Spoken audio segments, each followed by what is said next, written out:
So now that I have exponential ideas in my pocket, I think to some of the other algebraic functions I've dealt with. We did powers, right? X squared, x cubed. How do you undo a square? If I tell you x squared is 9, how do I get x out of that? I take a square root to undo my square. If I have x cubed is 729, how do I get x?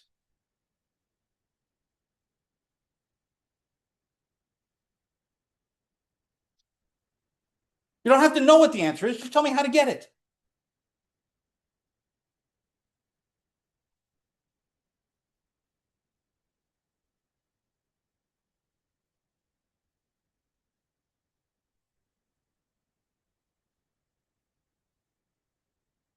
Say it again.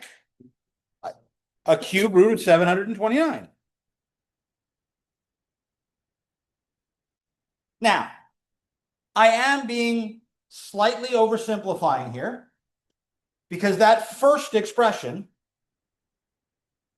there are actually two possible answers. Why?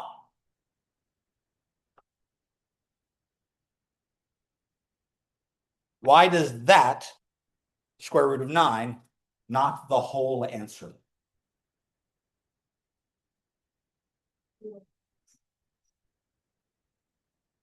Careful where that minus goes.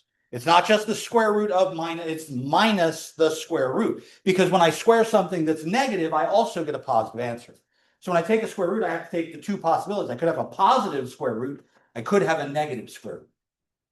On the other hand, with the cube root, there's only one possibility. Even powers have this left and right option. Odd powers don't. If you look at the graphs, like our exponential graphs, they're 1 to 1. The graph of x cubed looks like this elongated sweep, and any horizontal line only crosses it exactly once. So there's only one undoing. But with even roots, my square root graph is a parabola. And that means that it's got a left option and a right option when I draw a horizontal line at height of 9.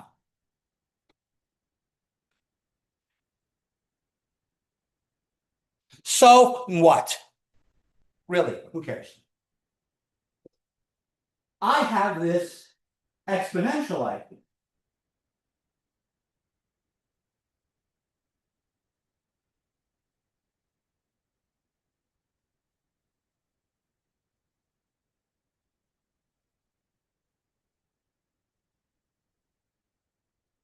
Now, I absolutely do not know the answer to this question. I don't know what x value is going to work here. But I would like a way to undo that exponential the same way I undid a square or undid a cube. I need that inverse function.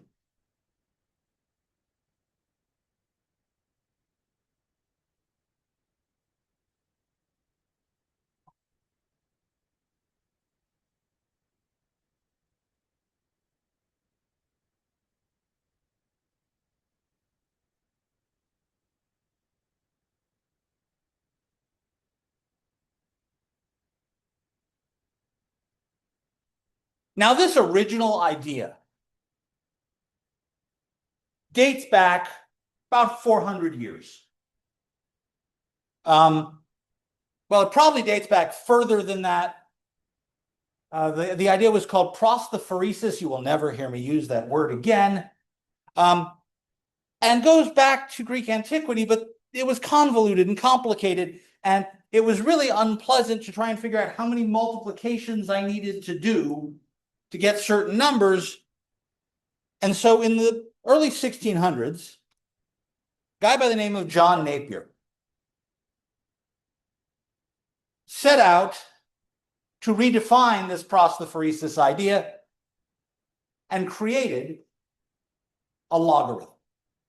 He said, I'm going to figure out the new inverse idea for an exponential. But instead of writing it in terms of trigonometry, which we haven't even gotten to yet, he said, I'm going to write it as its own thing.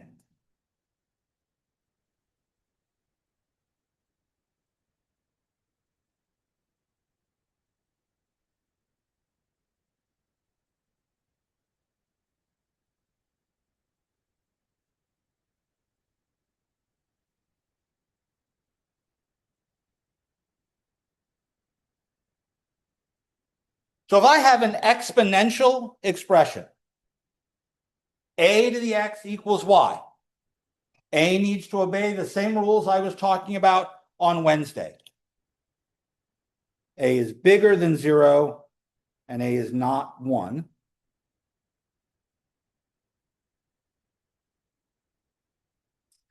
Then I'm going to say, I want to know what this power is. This power is the thing you raise a to get y. And he decided the word for the thing you raise would be logarithm.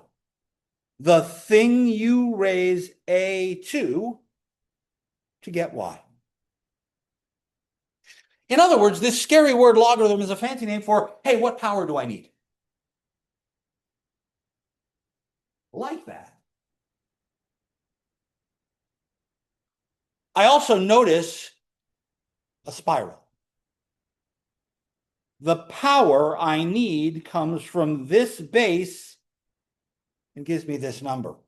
The power comes from this base to give me this number.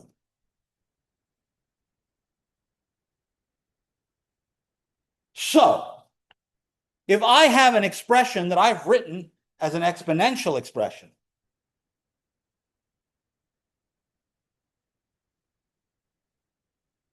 I should be able to switch that to a logarithmic expression. And I'll follow this little spiral track here. 3 is the power I use on 2 to give me 8. 2 times 2 is 4, times another 2 is 8. That worked. I needed 3 of them.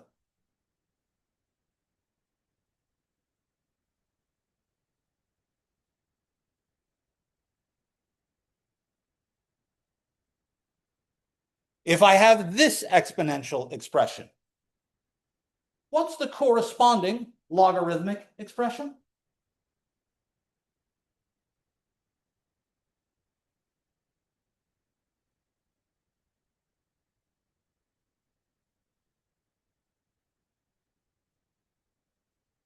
Yes. 6 equals log base 10. I still want to use that base comment. And then of, because this is an argument like f of x. So I'll read the word of in here. Of 1 million.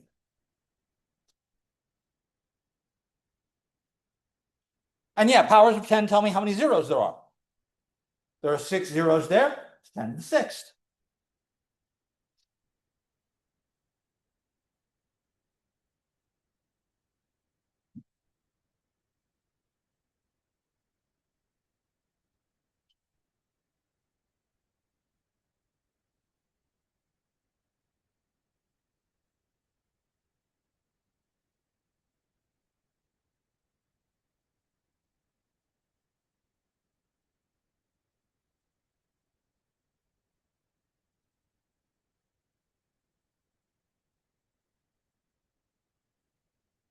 What do I get this time?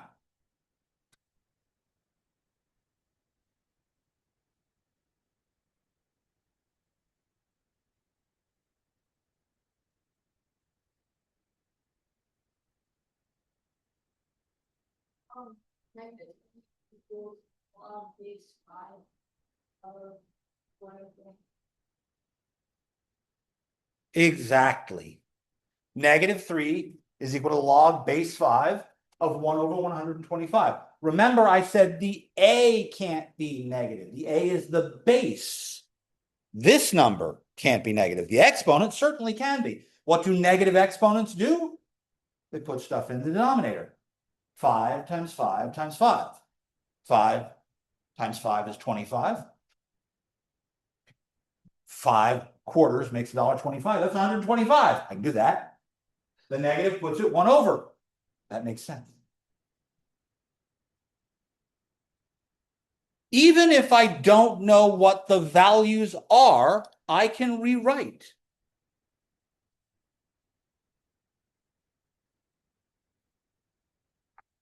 What is the value of x? I don't know the number, but I know the expression.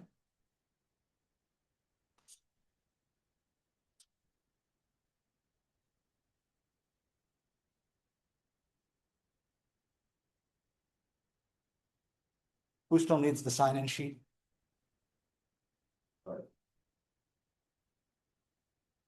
What's my expression?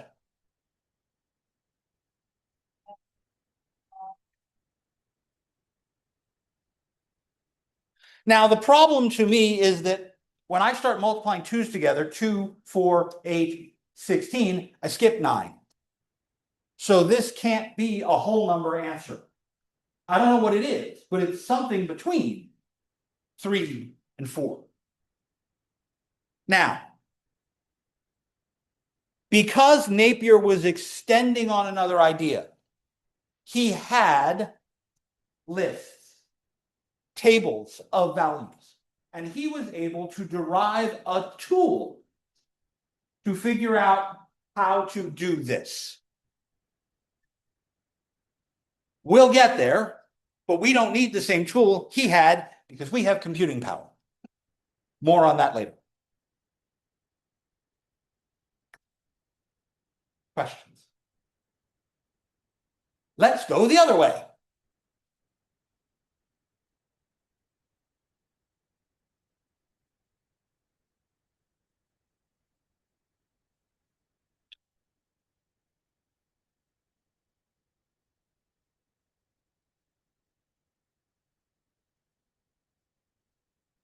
I didn't draw it before, but there's still a spiral here.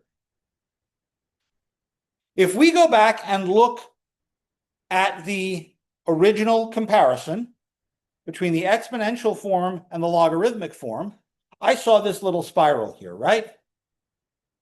What if I start with the base here?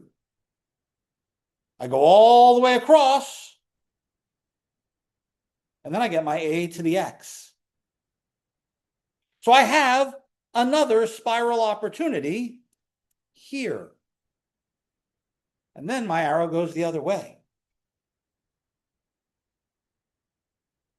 So what does that give me? 7 to 30 plus 3 plus 3. Exactly.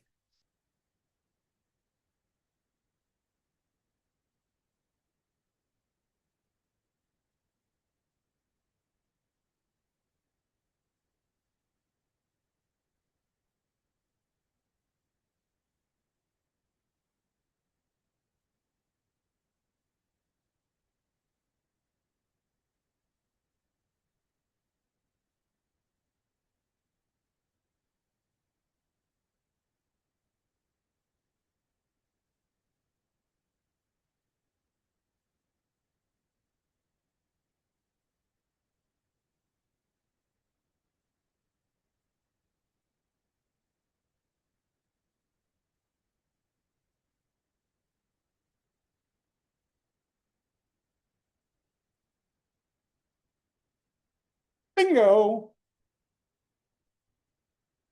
Even if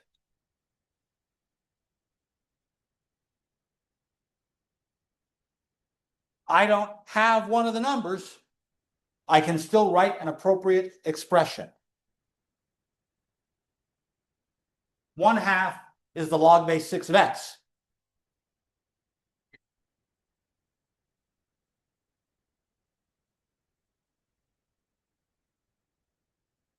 Yes, ma'am.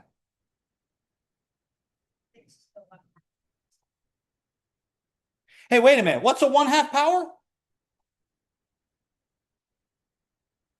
Done 1/2 powers. Fractional powers.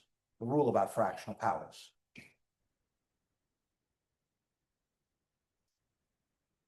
Fractional powers represent roots.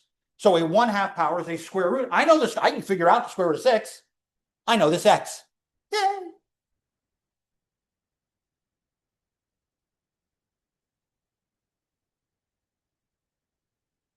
Questions?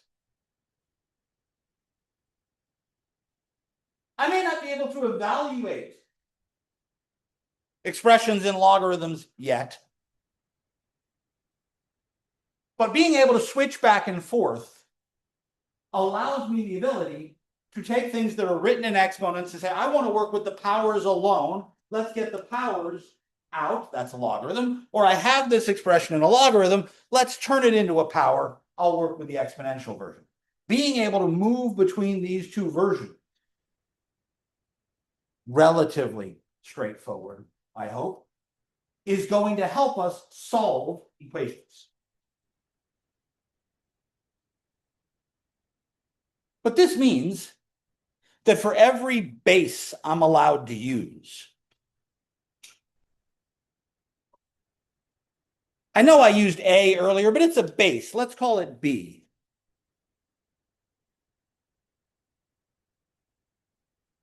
I can create a logarithmic function that goes with the corresponding exponential function.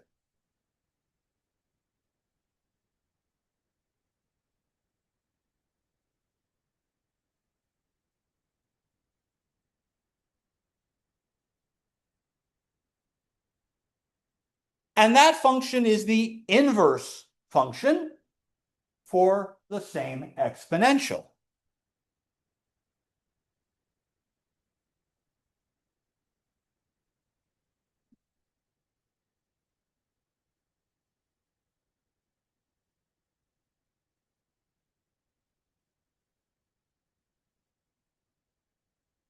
Okay. Grab your calculators. Desmos, Wolfram Alpha, Google, wherever you want to graph for me. Grab a graphing device.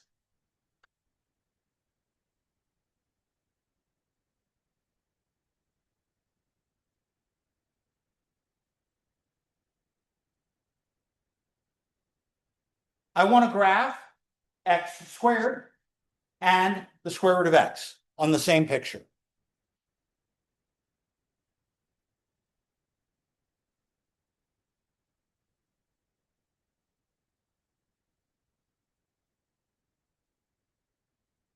I really only care, this one's tight, about the right half of x squared, where it's positive, because that's the part we're taking the inverse of when we take the square root. This only gives me the positive square root. So I'm really only concerned about the positive part of x squared. So I'm going to graph this. There's x squared. Here comes my square root.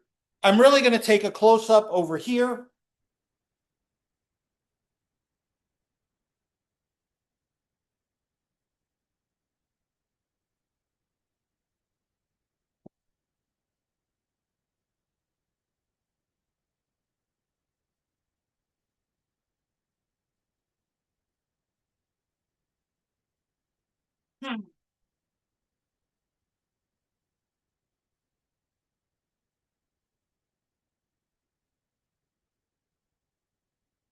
These look really similar.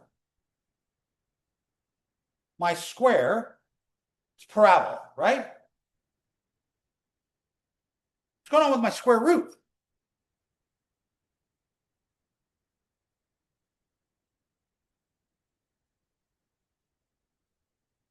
It's also a parabola. But instead of that parabola going up, that parabola is going to the right. As a matter of fact, if I were to put the other part of the square root, remember we said we had a positive square root and a negative square root? I'm going to put as a third part the negative square root of x. I can actually see it's the exact same parabola, just sitting horizontally instead of vertically.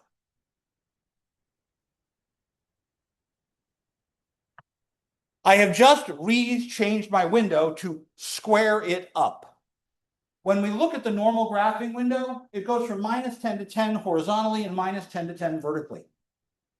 But that means that on the x-axis, 1 unit is 5 pixels on my screen, and on the y-axis, it's only 3.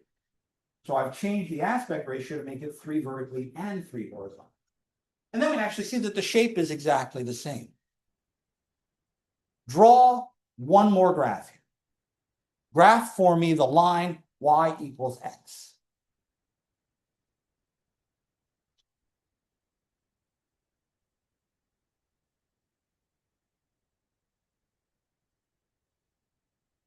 Where did that graph go? Okay, hang on a second. I need to zoom in a little. There's my up parabola, the top half of the square root, the bottom half of the square root, and the line y. Oh, wait a second here.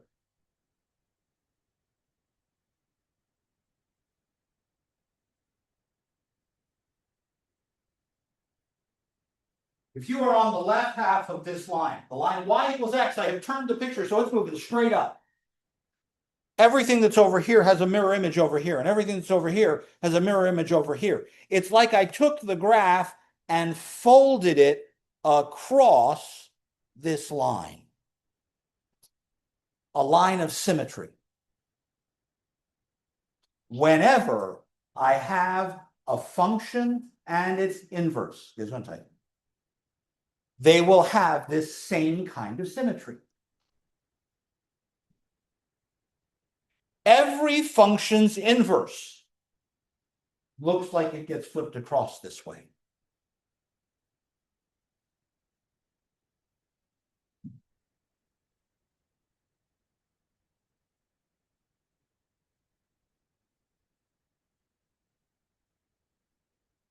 So here's one of our exponential graphs.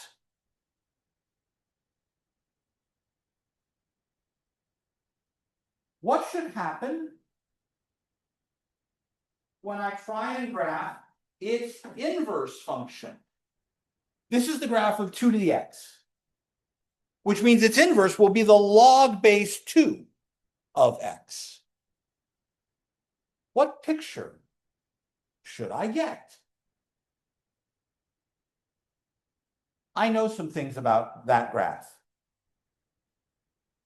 What is 2 raised to the 0 power?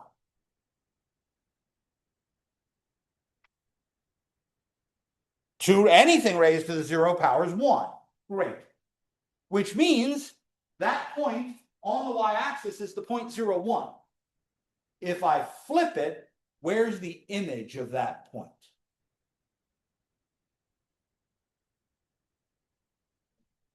Say again? No, that would be if I flip it straight down. I'm going to flip it across this diagonal line. No, I want to know what actual coordinates is going to be. I'm at the point 0, 1. This one's tight.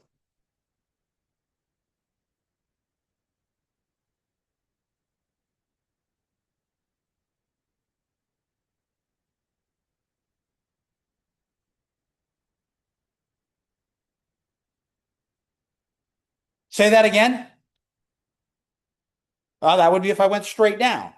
I'm going this way. I'm folding across this line. I'm going to hit 0, 1.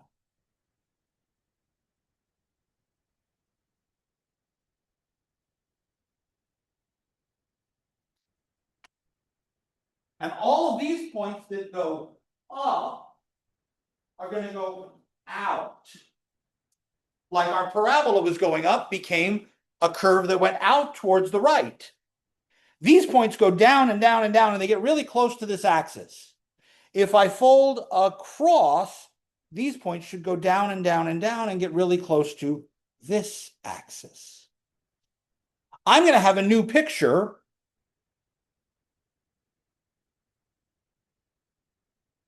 that looks like this.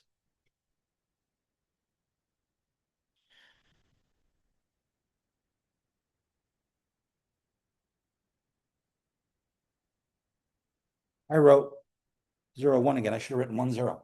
Ooh, gotta catch myself. If I write something stupid down, yell at me. I wrote something stupid down. You should catch me. So when I put in 2 to the first, I get 1, 2. So when I fold it, I'm going to get 2, 1.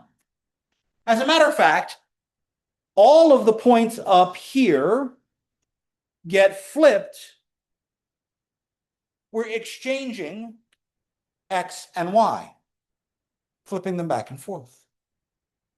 So this graph right here should be the graph of log base 2 of X.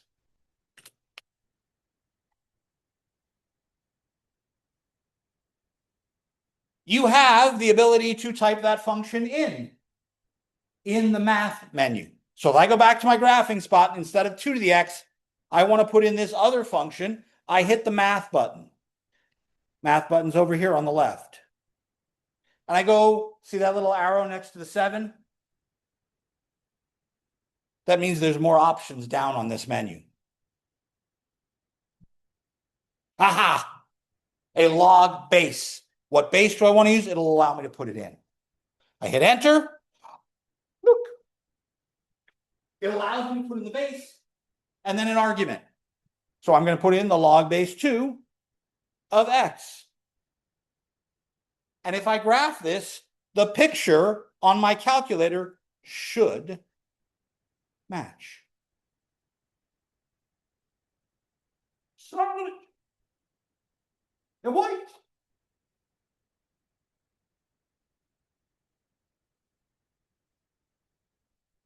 Okay, wait a second. Wait a second here. 2 to the X had an asymptote. I never get to 0, no matter how far to the left I go. I get as close as I want to that axis, but I never touch it. If I flip that, that means this logarithmic graph gets closer and closer to the y-axis, but never touches it. That tells me about which x's are allowed into that function. Its domain.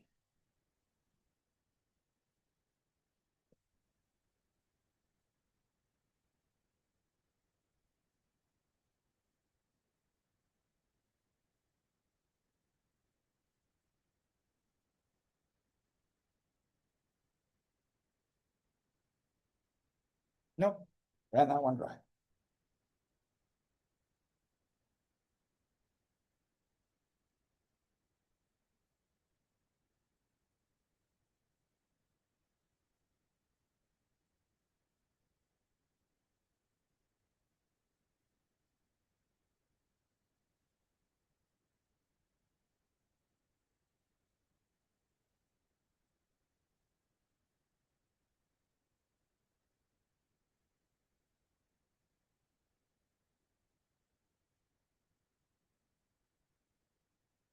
That means I can only put a positive number into this function. So the domain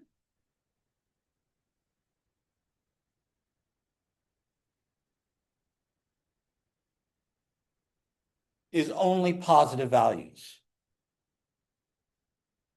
If you want to write it as an interval, 0 to infinity.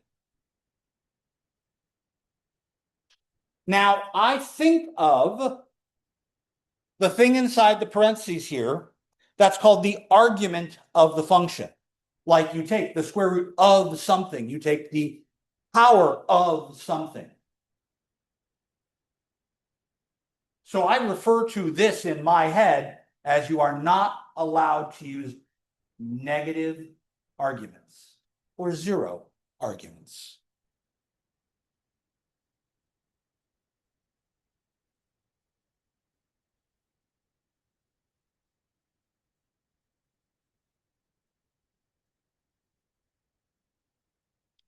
A domain is a bouncer at the club. It only allows in the things that are allowed in. Only positive numbers are allowed into this function.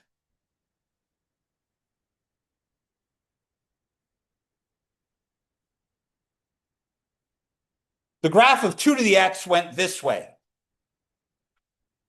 3 to the x, 10 to the x, 1.1 to the x. They all went up as we went from left to right. What about 0.5 to the x? Say what? Which is going to change this picture, isn't it?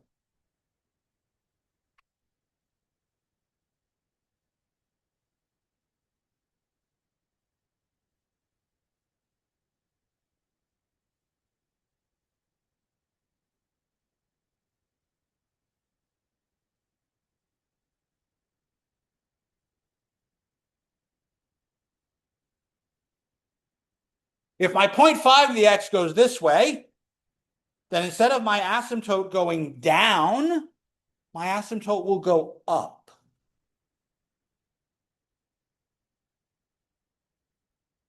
There's my 1/2 to the x, 0.5 to the x.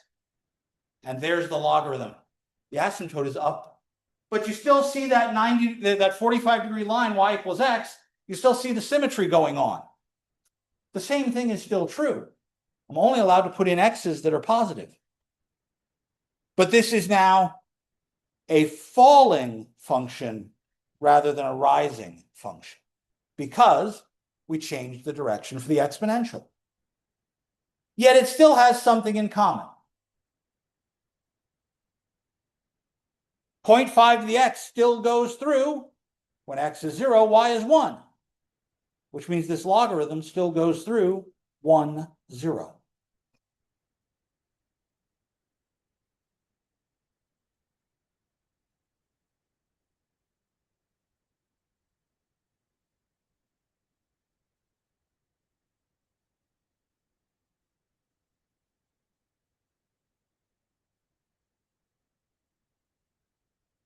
Every logarithm goes through that point.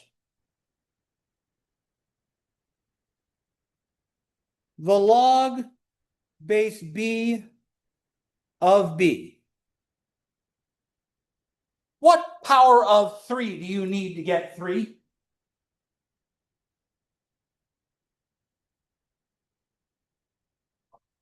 Just 1, right? Only need 1, 3. What power of 7 do you need to get 7? What power of 0.3 do you need to get 0.3? What power of b do you need to get b? 1.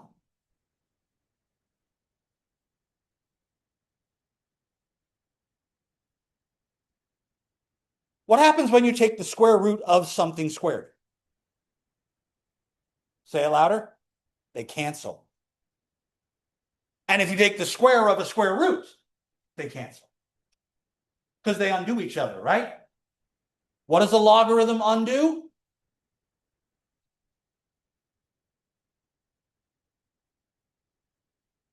An exponential. So if I have the logarithm of an exponential, they cancel each other out. If I have the exponential of a logarithm, they cancel each other out. As long as I'm using an allowable base, any base that's bigger than 0 and not 1, this works every time. All 4 of these. This appears in a box on page 398. The graphs that we were looking at appear on page 394.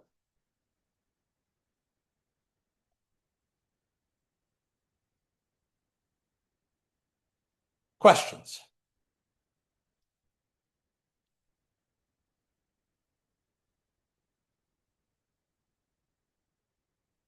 I have a new graph to play with. I can move it up, I can move it down, I can move it left, I can move it right.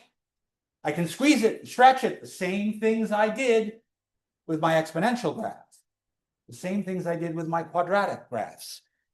I can transform these graphs.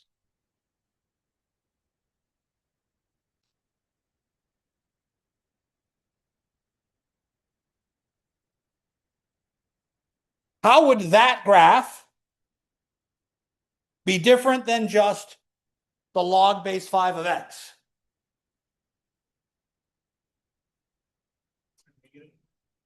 That's x minus 4.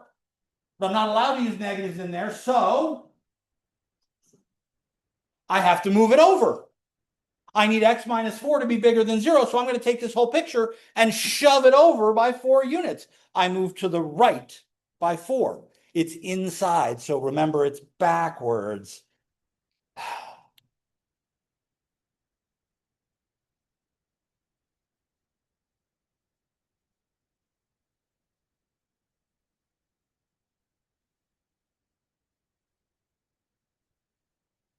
What if I did this?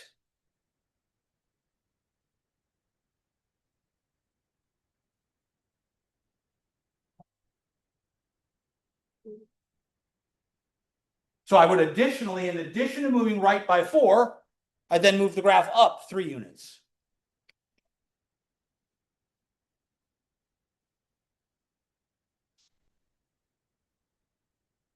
So I can transform logarithms the same way I transformed exponentials. If I put a minus sign out in front, that takes the whole picture and turns it upside down.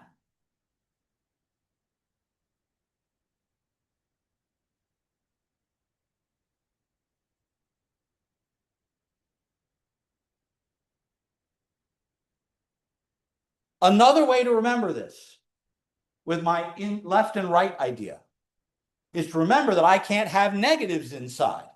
So if I have the logarithm base 10 of x, that should be a 10, that looks like a b, x plus 1, well, that tells me that x plus 1 must be bigger than 0, so x must be bigger than negative 1. I moved left 1 unit. 0 to negative 1. The graph went to the left.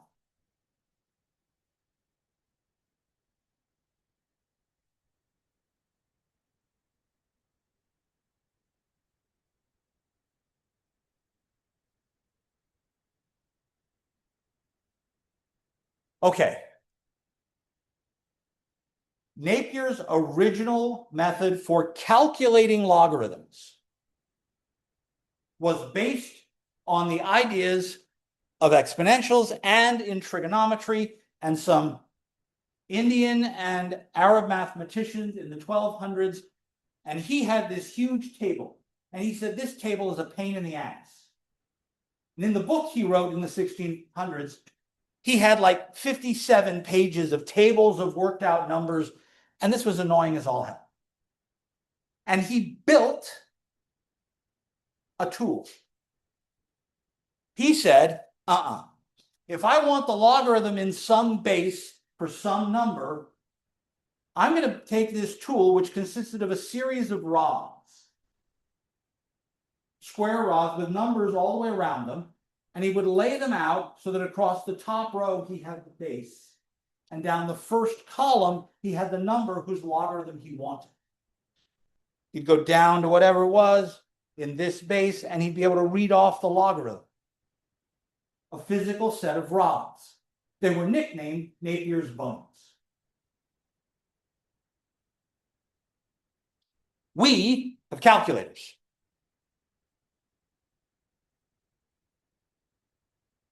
If I want a log in a particular base, I can do it right here. However, when I look at my calculator, I only see one logarithm. Do you see a logarithm?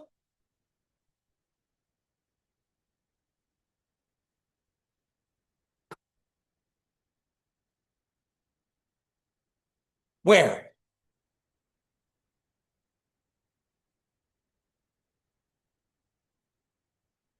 There's my word logarithm, L-O-G, right there.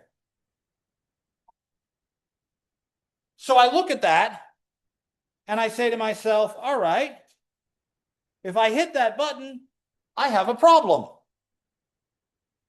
It didn't give me a spot for a base. What the hell, man?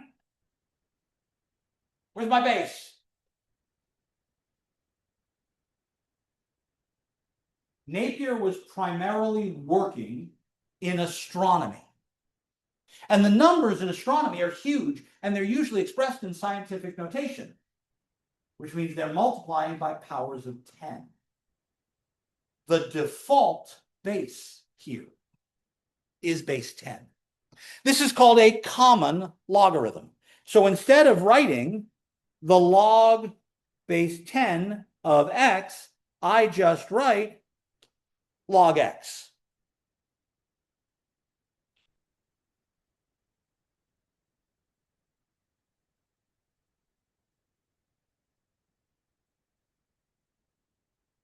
So if there's no base indicated, the assumption is that the base is 10. And that means that this calculation that I'm trying to do here is the log base 10 of 1 million. We know what that is. You wrote it down earlier. What is the log base 10 of 1 million from your notes? Enter. But it also means I can do the log base 10 of things that aren't powers of 10. I can do the log base 10 of 2. 0.30103, roughly. The log base 10 of 3. Or the log base 10 of 187. Doesn't matter what number you pick. Wait a minute. Why is that between 2 and 3? What's 10 squared? And 10 cubed, 100 times 10, is 1,000. That 187 is between 100 and 1,000, so its logarithm will be between 2 and 3. Now, I told you on Wednesday that I have a favorite base. Anybody remember what my favorite base is? E. If you look carefully at that logarithm button, what do you see right above it? In blue. 10 to the x, which tells me that those two go together. The log base 10 and 10 to the x are inverses of each other. So that's my hint that that's working in base 10. Look at the button right under that. ln. What's written above that? There's my e. That ln is short for log base e.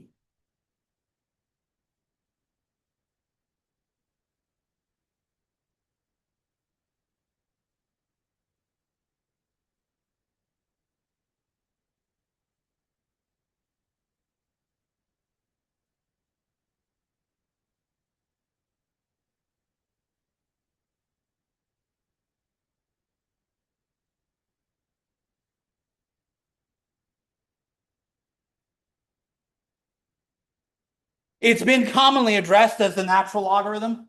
There was a movement at one point to try and name it the Napierian logarithm after John Napier. I'm not sure it stuck. So you'll rarely hear that phrase, but you might hear it occasionally.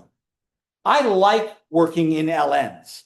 As a matter of fact, in more advanced classes in mathematics, we don't ever work in log base 10. We always work in ln's. Why?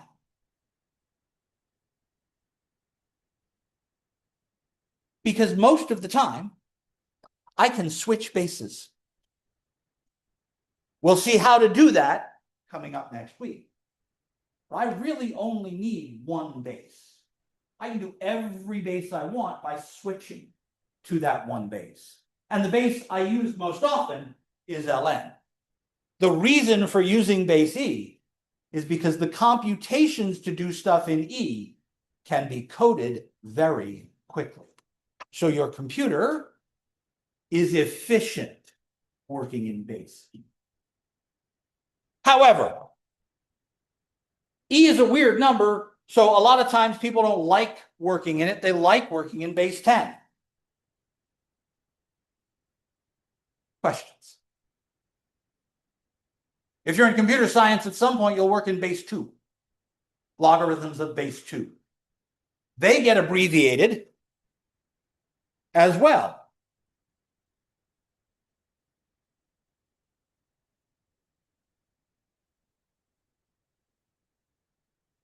LBX for log binary. Binary being what is base 2. Unless you're going further in computer science, you won't see that again.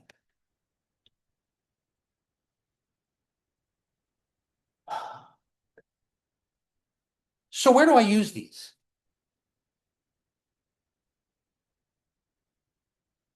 Seriously, why do I care? Who's taking or will take at some point the chemistry class? Suckers.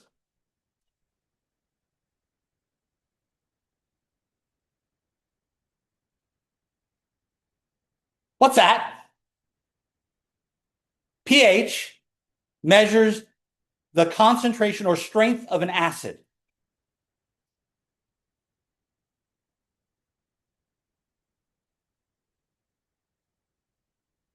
It is the negative logarithm of the amount of free hydrogen ions. The more free hydrogen ions you have, the higher that concentration, the smaller the power is. Therefore, you get a stronger acid, a pH of 1 or 2. Really strong. pH of water is 7. Sodium hydroxide is a nice, strong base. Its pH is 10, 11. Sound.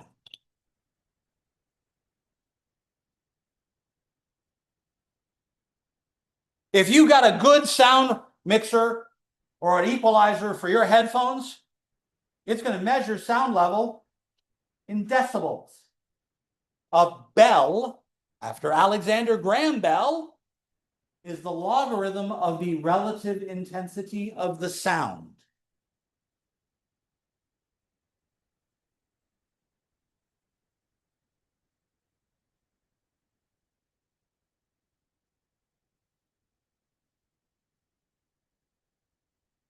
I is the power intensity of the sound, measured in watts per square meter. How loud is the sound beating on your ear? I0 is the lowest audible sound detectable. You take how loud it is relative to that sound and take the logarithm. So when something goes up by 1 bell, it got 10 times louder. The Richter scale works exactly the same way.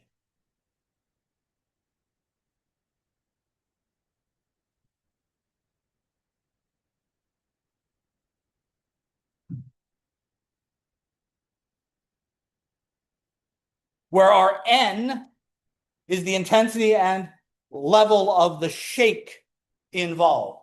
So when you go from a Richter 6 to a Richter 7, that earthquake is 10 times more powerful.